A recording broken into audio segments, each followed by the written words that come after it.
नीटची परीक्षा देणारे विद्यार्थी आणि पालक ज्या गोष्टींना घाबरतात, भितात, त्यातलं पहिलं कारण होतं की नीटच्या तयारीला लाखो रुपयांचा खर्च. त्याबद्दल आपण मागील व्हिडिओमध्ये पाहिलं.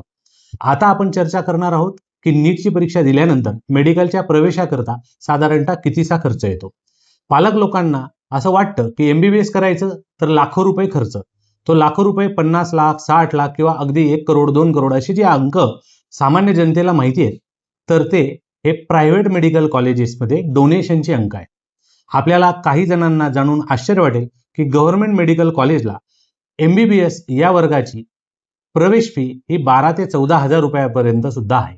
त्यामुळे सर्वसामान्य विद्यार्थ्यांनी कायम हे लक्षात ठेवावं की मेडिकलला जर शिक्षण घ्यायचं असेल तर पैसा लागत नाही, लागतात ते मार्क्स आणि मार्क्सची गुणवत्ता. 3 प्रकारचे प्रवेश प्रामुख्याने आहेत. प्रायव्हेट, ज्याच्यामध्ये आपल्याला मी मगाशी म्हटल्याप्रमाणे 12 ते 16, 18, 20 लाख प्रत्येक वर्षाला महाविद्यालयानुसार फी स्ट्रक्चर आहे. दुसरा प्रवेश सेमी गव्हर्नमेंटचा आहे. सेमी गव्हर्नमेंट कॉलेजेसची फी ही 6 लाखापासून तर 14 लाख प्रतिवर्षाची आहे.